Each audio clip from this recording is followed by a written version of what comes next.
Hi, beautiful souls. Welcome to our Universal Divine Message 369. UDM 369 சேனலுக்கு உங்கள் அனைவரையும் அன்போடு வரவேற்கிறேன். இன்னைக்கு நம்ம என்ன ரீடிங் பார்க்க போகிறோம் அப்படின்னா, இப்போ கலெக்டிவ் பர்சன்ஸோட அவங்களோட ஹெல்த்தை பற்றியும் அவங்களோட கெரியர் பற்றியும் நம்ம பார்க்க போகிறோம். ஃபஸ்ட்டு எடுத்தோடனே கார்ட்ஸ்லாம் ஃபஸ்ட்டு கிளென்ஸ் பண்ணிக்கலாம். ஸ்பிரிட்டை கூப்பிட்டுருவோம். குட்டி ப்ரேயரோடு நம்ம இன்றைக்கி ஆரம்பிக்க போகிறோம். இன்றைக்கி நான் உங்ககிட்ட ஒரே ஒரு விஷயம் ஷேர் பண்ணணும்னு நினைக்கிறேன். ஜென்ரலாக டேரட் கார்டு தவிர மிச்ச எந்த கார்டுமே நான் அமேசானில் பர்ச்சேஸ் பண்ணலான்னு பார்த்தேன். பட் ஒரு டிவைன் கைடன்ஸ் என்ன அப்படின்னா, நான் சொல்ல நீனே கார்டு க்ரியேட் பண்ணு அப்படிங்கிற மாதிரி எனக்கு ஒரு கைடன்ஸ் வந்ததுனால, இப்போ இதில் பெரும்பாலும் யூஸ் பண்ணக்கூடிய கார்ட்ஸ் அத்தனையுமே என் கைப்பட கடவுள் சொன்ன சில விஷயங்கள் மட்டும்தான் நான் பண்ணிகிட்ருக்கேன். அதனால் இப்போ நான் சொல்ல போகிற எந்த விஷயமா இருக்கட்டும், இது எல்லாமே ஒரு கடவுளோட கைடன்ஸில் ஸ்பிரிட்டோட அதோட துணையோட மட்டும்தான் நான் சொல்கிறேன். நானாக எனக்கு தோன்ற விஷயங்களில் நான் சொல்லலை. ஒரு குட்டி ப்ரேயரோடு ஆரம்பிக்கலாம். ஏன்னா இந்த ஒரு விஷயம் பார்க்குற நிறைய பேருக்கு ஒரு கைடன்ஸாக இருக்கும். நிறைய பேர் சஃபர் ஆகிறாங்க ப்ராப்ளம்னால. ஒரு டே டு டே லைஃப் ப்ராப்ளமாக இருக்கட்டும், ஒரு லவ் ரிலேஷன்ஷிப் ப்ராப்ளமாக இருக்கட்டும், ஒரு மெட்டீரியல் திங்ஸ்னால நிறையா அவங்க சஃபர் ஆகலாம். ஸோ கடவுள் இந்த மாதிரி ஒரு ஹீலர்ஸ் மூலமாகவும், இந்த மாதிரி ஒரு ப்ரேயர் மூலமாகவும், இந்த மாதிரி ஒரு ரீடிங் மூலமாகவும் அவங்களுக்கு ஏன்னா பாதை தெரியாமல் நிற்கிறாங்க. பயணிக்க தெரியல, பாதை தெரியல, அப்படியே ஸ்டக்காகி நிற்கும் போது சில கைடன்ஸ் கொடுக்குறாங்க. அது புரிஞ்சவங்களால மட்டும்தான் புரிஞ்சிக்க முடியும். கண்ணுக்கு எதிர்ப்புற கடவுளே கொடுக்குறாங்க. பட் அந்த விஷயம் புரிஞ்சிக்க முடியாதவங்க இந்த மாதிரி ஒரு ஹீலர்ஸ் மூலமாகவோ இல்லை டேரட் கார்டு ரீடர்ஸ் மூலமாகவோ அவங்களுடைய life and day to day அப்டேட்டுக்காகவும் தன்னோட கரண்ட் எனர்ஜி எப்படி மாற்றிக்கலாம், எங்கே தப்பு நடக்குது, எப்படி மூவ் ஆன் பண்ணணும், என்ன கடவுளோட கைடன்ஸ் என்ன அப்படிங்கிற ஒரு விஷயத்த சொல்கிறதுக்காக தான் இப்போ இந்த மாதிரி நிறையா டேரட் ரீடர்ஸ் இப்போ நம்ம தமிழ்நாட்டு சைடில் வந்திருக்காங்க. இதில் நம்ம பாம்பே சைடு அந்த நார்த்து சைட்லாம் இது ரொம்ப ஃபேமஸ். இது அஸ்ட்ராலஜி ஈக்குவலைஸ்டாக. ஏன்னா அவங்களுக்கு பாஸ்ட் ரிலேஷன்ஷிப்பு, பாஸ்ட் எனர்ஜிஸும் இது காட்டும். இப்போ கரண்ட்டில் இருக்கிற குட்டி குட்டியான எனர்ஜிஸும் காமிக்கும், அதோட சொல்யூஷன்ஸும் காமிக்கும். பண்ணலாமா வேணாமா, ஏன் இப்படி இருக்குது, எங்கே தப்பு நடக்குது அப்படின்னு சொல்லிட்டு கடவுளோட கைடன்ஸ் நிச்சயமாக இருக்குது. கார்டை நல்லா கிளென்ஸ் பண்ணியாச்சு. கிளென்ஸ் பண்ணிட்டேன். இப்போ என்னென்ன கார்டு வருதோ அது இப்போ நீங்கள் பார்க்குற கலெக்டர்ஸ்க்கு சில பேருக்கு என்னோட எனர்ஜி மேட்ச் ஆகிறவங்களுக்கு சில பேருக்கு ரெசனேட் ஆகும். இல்லை 1-2 விஷயங்கள் மட்டும் ரெசனேட் ஆகும். யார் யாருக்கு இந்த விஷயம் சேரணும்னு நினைக்கிறீங்களோ அந்த விஷயம் கரெக்டாக கடவுள் அவங்கள போய் ரீச் ஆகும். ஸோ எனக்கு ரெசனேட் ஆகலை அப்படின்னா அது ரொம்ப ஃபோர்ஸ் பண்ணாதீங்க. என்னோட எனர்ஜி உங்கள் எனர்ஜி மேட்ச் ஆகும்போது எந்த விஷயம் யாருக்கு எப்போ தீர்வு தேவைப்படுதோ அந்த விஷயம் கண்டிப்பாக அவங்கள போய் சேரும். அதுக்காக தான் நான் இன்னைக்கெலாம் நான் ரீடிங் பண்ண ஆரம்பிச்சிருக்கேன். ஏன்னா ஆக்சுவலாக இந்த மாதிரி ஒரு சஃபரிங்கில் இருக்கிற நிறையா பேர் தப்பிச்சு வெளியில் வரணும் அப்படிங்கிறதுக்காக ஒரு கைடன்ஸ் தான். நல்லாவே கிளென்ஸ் பண்ணியாச்சு. கடவுள் என்ன கைட் பண்ணுறாங்க, பார்க்குற கலெக்டிவ் பர்சன்ஸோட அவங்களுக்கு என்ன தேவை, இப்போது அவங்களோட கெரியராக இருக்கட்டும், அவங்க ஹெல்த்தாக இருக்கட்டும், அவங்களோட ஃபேமிலியில் இப்போ கோத்ரூ பண்ணிட்டு இருக்கிற விஷயமா இருக்கட்டும், என்ன விஷயத்துக்கும் ஒரு சொல்யூஷன் கொடுங்க அப்படின்னோடனே ஒரு பஞ்ச் ஆஃப் கார்ட்ஸ் வந்திருக்கு. ஸோ வேண்டாம், நமக்கு ஒன்று ஒன்றாவே கடவுள் தரட்டும். ஓகே, ப்ளீஸ் ஸ்பிரிட் கலெக்டிவ் பர்சன்ஸ்க்கு என்ன கொடுக்குறீங்க, என்ன ஒரு ரிமைண்டர் கொடுக்குறீங்க, என்ன கார்ட் கொடுக்குறீங்க, என்ன சஜஷன் கொடுக்குறீங்க, பார்க்குற கலெக்டிவ் பர்சன்ஸோட லைஃப்பில் என்ன மாறுதல் கொண்டு வரணும், என்ன கைடன்ஸ், ப்ளீஸ் ஸ்பிரிட்.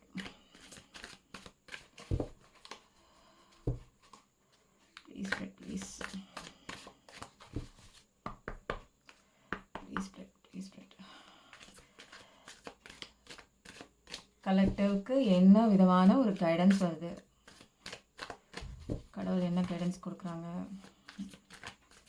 ரொம்ப பயங்கரமாக இருக்குது. வந்துச்சு கார்ட்ஸ் நிறையா, ஒரு 3-4-5 கார்ட்ஸ் இருக்குது. ஓகே, நிறைய கார்ட்ஸ் கொடுத்துருக்காங்க. பாட்டம் ஆஃப் த டெக்கில் 5 ஆஃப் கப்ஸ். இப்போ என்ன அப்படின்னா, இது பாட்டம் ஆஃப் த டெக் இருக்கட்டும். நம்மளோட இந்த கார்டை நம்ம பார்த்துட்டு பாட்டம் ஆஃப் த டெக்கு உண்டான ரீசன் நான் சொல்கிறேன். ஓகேவா? Okay okay okay okay super. இப்போ நீங்கள் பார்த்துட்ருக்கிற இந்த பர்சன்ஸ் நிறையா வந்து ஒரு ஹார்ட் பிரேக் இருக்குது. நிச்சயமாக வந்து லவ் ரிலேஷன்ஷிப்பில் எடுத்துக்கிட்டிங்கன்னா அதில் ஹார்ட் பிரேக் இருக்குது. இப்போ ஃபேமிலி அப்படின்னு எடுத்துட்டிங்கன்னா ஒரு ஹஸ்பண்ட் அண்ட் ஒய்ஃப் அதுக்குள்ளே இருக்கிற பிரச்சனைகள் வந்து ரொம்ப நிறையா இருக்குது. ஏன்னா ஒரு மிஸ் அண்டர்ஸ்டாண்டிங்னால எல்லா யார் நம்புனாங்களோ அந்த இடத்துலலாம் பெயின் மட்டும்தான் இருக்குங்க. ரொம்ப ஒரு எமோஷ்னல் பெயினாக இருக்குது. அது வந்து டாலரேட்டே பண்ண முடியல. ஒரு டைவர்ஸ் கேஸ் வரைக்கும் கூட ஒரு ஒரு ஃபேமிலி ரிலேஷன்ஷிப் இருந்ததுன்னா அந்த அளவுக்கு போகிறதுக்கு கூட நிறைய சான்சஸ் இருக்குது. ஒரு டிப்ரெஷன், மைண்ட் லெவலில் வந்து ஒரு ஸ்ட்ரெஸ் லெவலு, ஒரு எப்படின்னா இப்போ ஒரு விஷயத்த பேசி புரிய வைக்கலாம். அந்த பேசி புரிய வைக்காத முடியாத ஒரு சுச்சுவேஷனுக்கு தாண்டி ஒரு பிரச்சனை போயிடுச்சு, புரிஞ்சிக்க முடியாத ஒரு பட்சத்துக்கு போயிடுச்சு அப்படிங்கும்போது, அதை வந்து எப்படிடா காப்பாத்துறதுன்னு தெரியலையே, எப்படி புரிய வைக்கிறதுன்னு தெரியலையே அப்படிங்கும்போது, நிறையா விஷயங்கள் வந்து நமக்கு தெரியாமல் இப்படி ஆயிடுச்சு, நமக்கு தெரியாமல் ஏன் இப்படி பண்ணாங்க, எதுக்கு இப்படி நம்மளை இப்படி ஏமாத்துனாங்க அப்படிங்கிற மாதிரி ஒரு இது. அப்புறம் நம்பினவங்களே நம்மளை விட்டு போகிற மாதிரி ஒரு சுச்சுவேஷன்ஸ். அது மட்டும் இல்லாமல் கெரியர் விதத்தில் பார்த்தோம் அப்படின்னா, இப்போ நிறைய லாஸ் வந்திருக்கலாம். கெரியரில் வந்து அப்புறம் ஜாப் பண்ணிட்டு இருக்கிற ஜாப்ல வந்து நிறைய லாஸ் ஆகிருந்திருக்கலாம். இப்போ வந்து பெரிய வந்து ஒரு பண இழப்பு ஏற்பட்டிருக்கலாம். நம்பினவங்க பிஸ்னஸில் பார்ட்னர்ஷிப்பாக இருக்கிறவங்க ஏமாத்திருக்கலாம். இந்த மாதிரி நிறைய ஹார்ட் பிரேக்ஸ், அது பிஸ்னஸாக இருக்கட்டும், அது ஒரு ஃபேமிலி லைஃபாக இருக்கட்டும், ஒரு லவ்வர்ஸ் இன்டிமசியாக இருக்கட்டும், எல்லாத்துலேயுமே சேர்ந்து ஒரு ஒரு ஹார்ட் பிரேக் வந்து இங்கே நடந்துட்டு இருக்கு. ஏன் அப்படின்னா 3 ஆஃப் ஸ்வார்ட்ஸ் இங்கே வந்து லிப்ரா எனர்ஜி வந்து பயங்கரமாக இருக்குது. ஸோ இந்த மாதிரி ஒரு ஒரு ஹார்ட் பிரேக் வந்து இங்கே இருக்குது. பட் இந்த ஹார்ட் பிரேக் வந்து இருக்குமா, ரொம்ப நாளைக்கு இருக்குமா அப்படின்னு கேட்டேன்னா இல்லை. எப்போ வந்து ஒரு ஒரு ஒரு க்ளவுட் டிரான்சிஷன் மாதிரி லைஃப் வந்து டிரான்ஸ்ஃபர்மேஷன் ஆகும். ஒரு புது விதமான ஒரு எனர்ஜிக்கு கண்டிப்பாக வருவாங்க. பட் வந்து நிறைய இன்னர் ஹீலிங் இருக்குது. இன்னர் ஹீலிங் பண்ணணும். நிறையா வந்து ஸ்பிரிச்சுவல் அவேக்கனிங் ஆகி இந்த பீரியட் ஆஃப் டைம் வந்து அவங்க வந்து ஓவர் கம் பண்ணி வரணும். அப்போ நிச்சயமாக வந்து இவங்களுக்கு ஒரு நல்ல விஷயம் இருக்குது. பட் இந்த ஒரு பெயின் எல்லாமே வந்து ஒரு பர்பஸுக்கு தான் அப்படிங்கிறத வந்து ஃபஸ்ட்டு அவங்க ரியலைஸ் பண்ணிவிட்டு இந்த சுச்சுவேஷன் வந்து மாறும், இதுவும் கடந்து போகும் அப்படிங்கிற ஃப்ளோ ஆஃப் லைஃபுக்கு வந்து அவங்க வரணும்.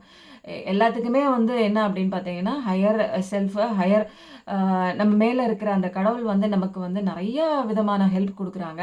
பட் நம்ம அந்த சஃபரிங்லேயே இருக்கிறதுனால நம்ம சுற்றி இருக்கிற ஆப்பர்ச்சுனிட்டிஸ் வந்து இப்போ நம்ம வந்து எடுக்க மாட்டோம், பார்க்க மாட்டோம். ஸோ இந்த பீரியட் ஆஃப் டைமில் வந்து உங்களுக்கு வந்து ஆப்பர்ச்சுனிட்டிஸே வந்து கடவுளே வந்து கையில் உனக்கு வரம் கொடுத்தா கூட நம்ம வாங்க முடியாத ஒரு சுச்சுவேஷன். ஏன்னா அந்த அளவுக்கு ஒரு ஹார்ட் பிரேக் ஆயிருக்கு, மென்டல் டிப்ரெஷன் ஆயிருக்கு. ஒரு ஒரு இதயத்தை வந்து 3 கத்தி வச்சு, ஒரு கத்தி வச்சு குத்தினாலே நம்மளுக்கு தாங்காது. இந்த மாதிரி சுற்றி எல்லா பக்கமும் நமக்கு வந்து ஒரு பெயின் கொடுக்குற மாதிரி ஒரு விஷயம் நடக்குது அப்படிங்கும்போது அதுக்கு வந்து கடவுளை தவிர வேற எந்த தீர்வுமே நடக்காது. யார் வந்து காப்பாற்றுவா, யார் வந்து நம்மளுக்கு கை கொடுப்பாங்கிற ஒரு விஷயத்தை விட்டுட்டு ஒரு காட் வந்து நமக்கு மேலே இருக்குது, நமக்கு மேலே அவங்க பார்த்துக்குவாங்கன்னு சொல்லிட்டு நீங்கள் வந்து எந்த சுச்சுவேஷனுக்கும் நீங்கள் ரெஸ்பான்சிபிள் எடுக்காமல் நடக்கிறது எல்லாம் நன்மைக்கு அப்படின்னு சொல்லிட்டு go with the flow of life மாதிரி ஊவே கான்செப்டோட நீங்கள் வந்து வாழ பழகணும். ஏன் அப்படின்னா நீங்கள் பயங்கரமாக வந்து ஒரு நிறையா வந்து ஒரு பிரேஃபுல்னஸாக ஒரு ஒரு நம்பிக்கைக்கு உரிய விஷயங்கள்லாம் நிறையா பண்ணியிருப்பீங்க நீங்கள். பட் வந்து பவுண்ட்ரிஸ் வந்து க்ரியேட் பண்ணாமல் விட்டுருக்கீங்க. அதனால ஒரு ஒரு ஒர்ஸ்ட் சுச்சுவேஷன் போயிருக்கும். யாரை நம்பணும், யாரை நம்பக்கூடாது அப்படிங்கிற ஒரு விஷயம் தெரியாமல் எல்லாரையும் வந்து நீங்கள் அப்படி நம்பினதுனால உங்களுக்கு வந்து இப்போது கரண்ட்டில் வந்து எப்படி பிஹேவ் பண்ணணும்னு தெரியல, யாரை நம்பணும்னு தெரியல, எப்படி வந்து இந்த சுச்சுவேஷன் கரெக்ட் பண்ணணும்னு தெரியல. ஏன்னா சுற்றிலும் எங்கே பார்த்தாலும் ஒரே பிரச்சனை, தலைவலி, ஒரு டர்மாயில் மாதிரி உள்ளே எப்போ பார்த்தாலும் கொந்தளிச்சிட்டு இருக்கு. யார் எந்த நேரத்தில் நமக்கு வந்து ஒரு நம்பக்கூடிய ஆளுங்களே இல்லையே, யார் நம்புறதுன்னு தெரியலையே, எல்லாமே வந்து ஒரு ஒரு நம்பக்கூடாத ஒரு விஷயங்களை பண்ணிட்டு இப்படி ஏமாத்துறாங்களே அப்படிங்கிற மாதிரி தான் இருக்குது. ஸோ ஒரு எல்லாத்தையும் பண்ணிட்டு என்னடா வாழ்க்கை இது அப்படின்னு சொல்லி உட்காந்துட்டு இருக்கிற மாதிரி தான் இருக்குது. நிச்சயமாக வந்து ஒரு வர்ஸ்ட் சுச்சுவேஷன்ஸ் தான். பட் வந்து இந்த சுச்சுவேஷன்ஸ்லாம் வந்து மாறி வரும். இந்த பீரியட் ஆஃப் டைம் வந்து நீங்கள் கொஞ்சம் வந்து நீங்கள் வந்து உங்களோட ஹீலிங்க்கு கொடுத்துட்டீங்க அப்படின்னா உங்கள் க்ரியேட்டிவிட்டி மூலமாகவோ, நீங்கள் இழந்த உங்கள் லவ் லைஃபாக இருக்கட்டும், ஒரு இமேஜினேஷனாக நீங்கள் கற்பனை பண்ணி வச்சுருப்பீங்க தெரியுங்களா, உங்களுடைய அந்த ஒரு இப்போ இருக்கிற ஒரு கரண்ட் லைஃபாக இருக்கட்டும், உங்களுடைய பிஸ்னஸ் லைஃபாக இருக்கட்டும், ஒரு ஃபேமிலி லைஃபாக இருக்கட்டும், இது எல்லாமே வந்து ஒரு நிச்சயமாக மாறும். இப்போ இன்றைக்கி வந்து லவ் பிரேக்கில் நீங்கள் பிரேக்கப் ஆகியிருந்தால் கூட, ஃபேமிலி ரிலேஷன்ஷிப்பில் ஒருத்தருக்கு ஒருத்தர் சண்டை போட்டு பிரிஞ்சிருந்தால் கூட, நிச்சயமாக வந்து யாராவது ஒருத்தர் அண்டர்ஸ்டாண்ட் பண்ணி புரிஞ்சுக்கிட்டு ஈகோலாம் விட்டுட்டு நிச்சயமாக ஒரு கப்பை எடுத்துகிட்டு ஆஃபர் கொடுக்கறதுக்கு நிச்சயமா வராங்க. ஓகேவா? அதனால நீங்க எந்த விதமான ஒரு பேடா வந்து ஒரு சிச்சுவேஷன் இப்ப போயிட்டு இருக்கிறத நினைச்சு கவலைப்படாம, நிச்சயமா ஒரு நல்ல ஒரு விஷயம் நடக்கும் அப்படின்னு சொல்லிட்டு, நீங்க வந்து டெய்லி மேனிஃபெஸ்ட் கூட பண்ணுங்க. நிச்சயமா நீங்க ஒரு மேனிஃபெஸ்டர் தான். நினைச்சது நடக்கும். நல்ல விஷயம் வந்துகிட்டே இருக்கு. அது உங்க லவ் லைஃபா இருக்கலாம், ஃபேமிலி லைஃப் பாண்டிங்கா இருக்கலாம், இல்ல இது வந்து கரியர் லைஃப்ல இம்ப்ரூவ்மென்ட்டா கூட இருக்கலாம். எல்லாமே ஒரு ஆப்பர்ச்சுனிட்டி. கடவுளே கொண்டாந்து குடுக்குறாங்க ஆப்பர்ச்சுனிட்டி. அந்த மாரி நெனச்சுக்கோங்க. இந்த ஆப்பர்ச்சுனிட்டி வந்து நிச்சயமா வந்து எப்ப வருது அப்படின்னு கேட்டீங்கன்னா, ஃபாஸ்ட்டா வந்துட்டுருக்கு. ஃபாஸ்ட்டா வந்துட்டுருக்கு. அது ஃபாஸ்ட்டா வந்துட்டுருக்கு. பட் ஆனா நீங்க வந்து பாட்டம் ஆஃப் தி டெக்ல என்ன பண்ணிட்டு இருக்கீங்க அப்படின்னு பார்த்தீங்கன்னா, நீங்க வந்து ஒரு பழசு முடிஞ்சு போன ஒரு கதையவே, முடிஞ்சு போன ஒரு சகாப்தத்தையே திருப்பி திரும்பி பார்த்துட்டு இருந்தீங்கன்னா, உங்களுக்கு கடவுள் எடுத்து வச்சிருக்கிற இந்த ஒரு 2 ஆப்பர்ச்சுனிட்டி பின்னாடியே இருக்கு. நீங்க திரும்பி கூட பார்க்க மாட்றீங்க. அதே ரெக்ரெஷனோட நீங்க எவ்ளோ ஃபெயிலியர் ஆயிட்டு லைஃப்ல நெறையா ஃபெயிலியர் சந்திச்சிருக்கலாம், லாஸ் சந்திச்சிருக்கலாம், ஒரு ஏமாற்றத்த சந்திச்சிருக்கலாம். நெறையா வாழ்க்கையில வந்து ஒரு ஒரு நெகட்டிவ் ஃபீலிங்கோட லைஃப் வந்திருக்கலாம். ஒரே சாரோஃபுல்லா எப்ப பார்த்தாலும் ஒரு நல்ல விஷயமே எனக்கு நடக்கலையே அப்படிங்கிற அந்த ஒரு பாஸ்ட் லைஃப்ல நடந்த விஷயத்தையே நீங்க நெனச்சுட்டு இருந்தீங்கன்னா, லைஃப் வந்து ஓடிட்டே இருக்கிற மாதிரி ஒரு விஷயம் தாங்க. அழகா வந்து எப்படி வந்து ஆறு வந்து ஓடிட்டுருக்கோ, அதுல வந்து எந்த குப்பையும் தேங்காது. அது மாதிரி நம்ம லைஃப்பும் வந்து நம்ம வந்து நீங்க எந்த ஒரு விஷயம் நடந்தாலும் அத நெனச்சுட்டே இருந்தா சரியாகக்கூடிய ஒரு விஷயம் கிடையாதுங்க. அது வந்து போற போக்குல நம்ம வந்து கண்டிப்பா போனா மட்டும் தான் ஆத்துல எப்படி ஒரு படகு வந்து அது போற போக்குல போகும்போது, அது வந்து சேஃப்டியாவும், அழகாவும் போய் அது கரைய சேர்ந்துரும். எங்க போகணுமோ அந்த இடத்துக்கு டெஸ்டினி ரீச் ஆயிடும். ஆனா, அந்த படகு வந்து அந்த ஆறு போற திசைக்கு எதிர்த்து போணுச்சு அப்டின்னா, அது எவ்ளோ கஷ்டம் அந்த படகுக்கு. அந்த படகே சின்னாபின்னமாயிடும், தடுமாறும், தடுமாற்றம் ஏற்படும். அது மாரி தான் நம்ம லைஃப்ல நெறைய விஷயங்கள் வந்து தப்பா நடக்கலாம், தவறா நடக்கலாம். ஏன் நம்மளே தப்பான ஒரு டெசிஷன் எடுத்திருக்கலாம். அதுக்காக ரெக்ரெஷன் பண்ணாம, மறுபடியும் அந்த விஷயம் வராம பார்த்துக்கிட்டோம். அதுக்கு உண்டான ஹீலிங் செஷன் பார்த்துட்டு, நெக்ஸ்ட் என்ன பண்ணணும்? நெக்ஸ்ட் எப்படிங்கிற ஒரு வார்த்தைய வந்து நம்ம லைஃப்ல அடிக்கடி சொல்லி பார்த்துக்கணும். நடந்த விஷயங்கள் முடிஞ்சிருச்சு. பாஸ்ட்ல விட்டுருங்க. பின்னாடி விட்டுட்டு நீங்க வந்து பிரசன்ட்ல இருந்தா மட்டும் தான் நம்ம ஃபியூச்சர் அப்படிங்கிற ஒரு அழகான விஷயத்த நம்ம உருவாக்க முடியும். நீ இன்னைக்கு என்ன செய்றியோ, அதான் உனக்கு நாளைக்கு வரும். நேத்து என்ன நடந்துச்சோ, அது நேத்து நீ முந்தா நேத்து பண்ண விஷயத்தினால உனக்கு நடந்துச்சு. அதனால திரும்ப திரும்ப உங்களுடைய பழைய லைஃபோ, பழைய லாஸையோ, பழைய ஒரு ரெக்ரெஷனையோ, பழைய பெயினையோ நீங்க அத பத்தியே நீங்க திங்க் பண்ணிட்டு இருக்காம, ஒரு புதிய இவ்ளோ பண்ணியிருக்கனே, நான் இவ்ளோ பண்ணனே, என்னை ஏமாத்திட்டாங்களே, எனக்கு இதான் வேலையா? அப்படின்னு சொல்லிட்டு ஒரு அ இதையே எக்ஸ்பெக்டேஷன் பண்ணிட்டே இருக்காம, ஒரு விட்டுருங்க நீங்க. ட்ரஸ்ட் பண்ணுங்க. கடவுள ட்ரஸ்ட் பண்ணுங்க. ஏஞ்சல் ட்ரஸ்ட் பண்ணுங்க. நிச்சயமா உங்ககிட்ட ஆப்பர்ச்சுனிட்டி வந்துட்டே இருக்கு. பட் இந்த ஹீலிங்லாம் வாங்க. வெளியில வாங்க. விட்டு வெளிய வாங்க. எப்பயுமே ஒரு நல்ல ஆப்பர்ச்சுனிட்டி கண்ணுக்கு தெரியணும்னா, நம்ம பாசிட்டிவிட்டியா இருக்கணும். ஹாப்பினஸா இருக்கணும். அப்பதான் நமக்கு வந்து அந்த விஷயம் கிடைக்கும். ஆனா, நமக்கு வந்து இந்த ரெக்ரெஷனோடயே, ஒரு நெகட்டிவிட்டியோடயே லோ ஃப்ரீக்வன்சில இருக்கும்போது, நீ எப்படி நல்ல விஷயங்கள அட்ராக்ட் பண்ண முடியும்? ஸோ, நல்ல விஷயம் தேடி வருது. அதுவும் எப்படி வருது? ஃபாஸ்ட்டா வருது. ரொம்ப ஸ்பீட் ஆக்ஷன் மூவ்மெண்ட்டோட வருது. நீங்க என்ன மேனிஃபெஸ்டிங் பண்ணீங்கனாலும் குயிக்கா நடக்குது. டெசிஷன் எல்லாமே சீக்கிரம் சீக்கிரமா மேனிஃபெஸ்ட் ஆகுது. அப்படியே காத்துல பறந்து வருது பாருங்க. அது ஒரு லக் மாதிரி பறந்து வருது. பட் இதுக்கெல்லாம் வந்து நீங்க என்ன பண்ணணும்? அமைதியா இருந்துட்டு தலைய குனிஞ்சுட்டு ஒரு கஷ்டப்பட்டுட்டு பழச நினைச்சுட்டே இருந்தீங்கன்னா, இப்படியே இதே சிச்சுவேஷன் தான் அவங்க மெயின்டெயின் ஆகும். நீங்க நல்லா இருக்கிறது எல்லாமே உங்க கையில மட்டும் தான் இருக்கு. பட் வந்து யுனிவர்ஸ் சொல்றாங்க, உங்களுடைய கஷ்டங்கள் எல்லாமே மாறுது. அதோட ஆப்பர்ச்சுனிட்டி நான் குடுக்குறேன். அதுவும் ஃபாஸ்ட்டா வருது. ஆனா திரும்பி பார்க்க மாட்டேங்கிற அப்படின்னு சொல்லி யுனிவர்ஸ் உங்களுக்கு கைடன்ஸ் குடுத்துட்டாங்க. பட் வந்து நீங்க தான் பார்க்கணும். உங்க லைஃப் மாறணும்னா, நீங்க மாறணும். இப்போ வந்து என்னன்னா, கடவுளோட ஏஞ்சலோட கைடன்ஸ் என்ன அப்படிங்கிறத வந்து ஃபர்ஸ்ட்டு பார்த்துருவோம். ஏன்னா, ஏஞ்சலோட கைடன்ஸ் வந்து ரொம்ப முக்கியம். எல்லா விஷயத்துக்குமே ஒரு கெரியரா இருக்கட்டும், லைஃபா இருக்கட்டும், ஏஞ்சலோடைய ஒரு கைடன்ஸ் வந்து நிச்சயமா முக்கியம். அதனால ஏஞ்சல் கைடன்ஸ் என்ன குடுக்குறாங்க அப்படிங்கிறத பார்ப்போம். Please spread. கலெக்டிவ் பெர்சன்ஸோட இல்ல பார்க்குற பெர்சன்ஸோட கலெக்டிவ்க்கு என்ன மெசேஜ் குடுக்குறீங்க? இந்த divine message universal divine message channel பார்த்துட்டு இருக்கிற வியூவர்ஸ்க்கு என்ன மெசேஜ் கொடுக்குறீங்க? இந்த எனர்ஜி நிறைய பேருக்கு ரெசனேட் ஆகலாம், நிறைய பேருக்கு ரெசனேட் ஆகாமல் கூட போகலாம். ரெசனேட் ஆகிறவங்க எடுத்துக்கோங்க, ரெசனேட் ஆகாதவங்க ஒன்று ரெண்டு விஷயம் உங்களுக்கானதாக இருக்கலாம். எதையுமே ஃபோர்ஸ் பண்ணி எடுத்துக்காதீங்க. Please spread. பார்த்துட்டு இருக்கிற வியூவர்ஸ்க்கு என்ன மெசேஜ் கொடுக்குறீங்க? Please spread.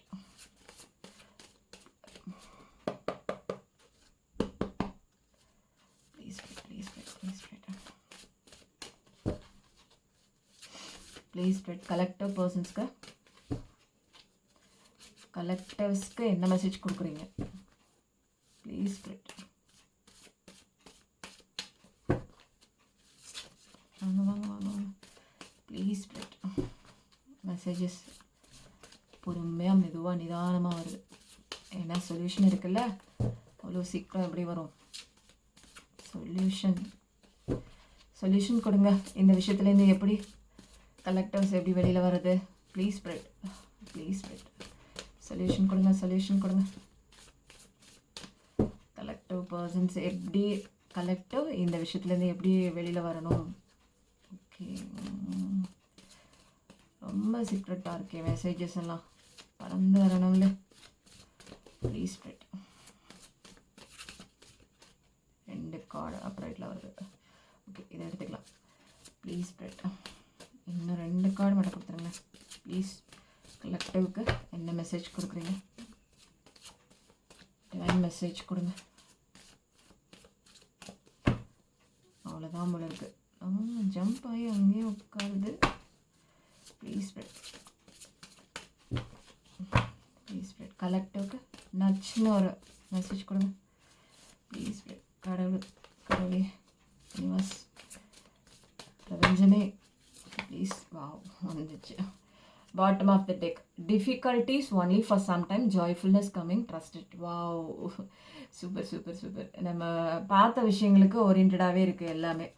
இப்போ வந்து நீங்கள் இப்போ கஷ்டத்தில் தான் இருக்கீங்க அப்படிங்கிறது ஃபஸ்ட்டு கார்டு ப்ரூவ் பண்ணதா. அந்த ஃபஸ்ட்டு கார்டுக்கு மேலே உட்கார மாதிரியே உங்களுக்கு வந்து விஷயங்கள் வந்து வந்திருக்கு. இப்போ நம்ம என்னன்னு பார்ப்போம். மீதி உள்ள கார்ட்ஸ்லாம் என்ன வந்து உங்களுக்கு சொல்லுது அப்படிங்கிற விஷயத்த கண்டிப்பாக நம்ம பார்ப்போம். ஓகேவா? I am healing your wounds. Wow, எல்லாமே அப்படியே பாருங்கள், ஒன்றுக்கு ஒன்று அலைன் ஆகி வருது பாருங்கள். ஃபஸ்ட்டு கார்டை வந்து நம்ம வந்து ஸ்வாடை வச்சு குத்தி இப்போ எவ்வளோ ஹார்ட் ஊண்டாயிருக்கு அதை ஹீல் பண்ணுறதுக்காக வராங்க. உன்னுடைய கஷ்டங்கள் ரொம்ப கம்மியான டைம் தான், ஜாய்ஃபுல்னஸ் வருது, என்னை நம்பு அப்படின்னு சொல்லி கடவுள் சொல்கிறாங்க.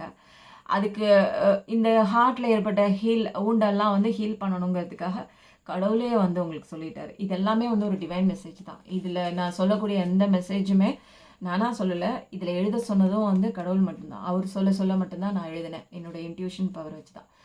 மெடிடேஷன் அண்ட் மைண்ட்ஃபுல்னஸ், இந்த 2 விஷயந்தான் ரொம்ப முக்கியம். ஏன்னா ஒருத்தர் வந்து ஒரு விஷயங்கள்லேருந்து, ஒரு டிஃபிகல்ட்டிஸ்லேருந்து வெளியில் வரணும் அப்படின்னா அவங்க உள்நோக்கி ட்ராவல் பண்ணணும், மைண்ட்ஃபுல்னஸ்ஸாக இருக்கணும். ஏன்னா அவங்களுடைய நிறைய திங்கிங் வந்து பாஸ்ட்டை பற்றியே இருக்கும். ஸோ வந்து அவங்க எந்த விஷயம் பண்ணாலும் அவங்களால வந்து மைண்ட்ஃபுல்னஸ்ஸாக வந்து பண்ண முடியாது. ஸோ அவங்க வந்து மைண்ட்ஃபுல்னஸ்ஸாக மெடிடேஷன் வந்து நிச்சயமாக பண்ணால் மட்டும்தான் இந்த ஒரு விஷயத்துலேருந்து ரிலீவ் ஆக முடியும். ஸோ யார் வந்து காப்பாற்றுவா அப்படின்னா, மேலேருந்து ஏஞ்சல்ஸ் வந்து காப்பாற்ற மாட்டாங்க. சில ஐடியாஸ்லாம் கொடுப்பாங்க. சில மாதிரி இந்த மெடிடேஷன் கற்றுக்கோங்க, ஹீலிங்லாம் ப்ராசஸில் இருங்க, மைண்ட்ஃபுல்னஸாக இருங்க, நிறைய வீடியோஸ் வந்து உங்களை பார்க்க வைப்பாங்க. அடுத்தது take some leisure with family and friends. எப்போ பார்த்தாலும் ஒர்க்கு அப்படிங்கிற இல்லாமல் இந்த வந்து ஒரு ஃபீலிங் வந்து இந்த ஒரு பாஸ்ட் ரெக்ரேஷன் ஃபீலிங்காக இருக்கட்டும், இல்லை வந்து மனசு வந்து கஷ்டமாக இருக்குது, டெய்லியுமே வந்து ரொட்டீன் ஒர்க் பண்ணிட்டு இருந்தீங்க அப்படின்னா நிச்சயமாக கொஞ்சம் டைம் பிரேக் எடுத்துக்கோங்க. நீங்கள் செய்கிற விஷயத்துலேருந்து பிரேக் எடுத்து வெளியில் வாங்க. சந்தோஷமாக ஜாய்ஃபுல்லாக நீங்கள் உங்களுக்கு என்ன முடியுமோ, எந்த இடத்துக்கு போகணும்னு நீங்கள் நினைக்கிறீங்களோ அந்த இடத்துக்கு போய் உங்களை வந்து ஃபஸ்ட்டு வந்து அதில் ரெஃப்ரெஷ் ஆகிக்கோங்க, ரெஜுவனேட் ஆகிக்கோங்க, புதுப்பித்துக்கோங்க உங்களை. எப்போ பார்த்தாலும் ரொட்டீன் ஒர்க் பண்ணிகிட்டே இருந்தோம்னு வச்சுக்கோங்களேன், ஒரு காலகட்டத்துக்கு மேலே மைண்டு வந்து அப்படியே ரொம்ப டம்ப் ஆயிரும். ஒரு பிரேக்கு தேவை. பிரேக் போயிட்டு வந்து திரும்ப நீங்கள் பண்ணுங்கள், உங்கள் வேலையை கன்சிஸ்டண்ட்டாக பண்ணுங்கள். பட் வந்து ஒரு ஃபேமிலி ஃப்ரெண்ட்ஸோடு ஏதாவது உங்களுக்கு முடிஞ்ச அளவுக்கு ஒரு பக்கத்தில் ஒரு கோயிலுக்காச்சும் போயிட்டு வாங்க, இல்லை ஒரு பீச்சுக்காச்சும் போயிட்டு வாங்க, இல்லை ஒரு சினிமாக்காச்சும் போயிட்டு வாங்க. பட் வந்து ரொட்டீன்லேருந்து கொஞ்சம் டைவெர்ட் பண்ணி பண்ணுங்கள். பட் அதனால எப்பயுமே வந்து ரொட்டீன்லேருந்து டைவெர்ட் பண்ணி உங்கள் ஒர்க்கை வந்து ஸ்பாயில் பண்ணிக்கிற மாதிரி பண்ணாதீங்க.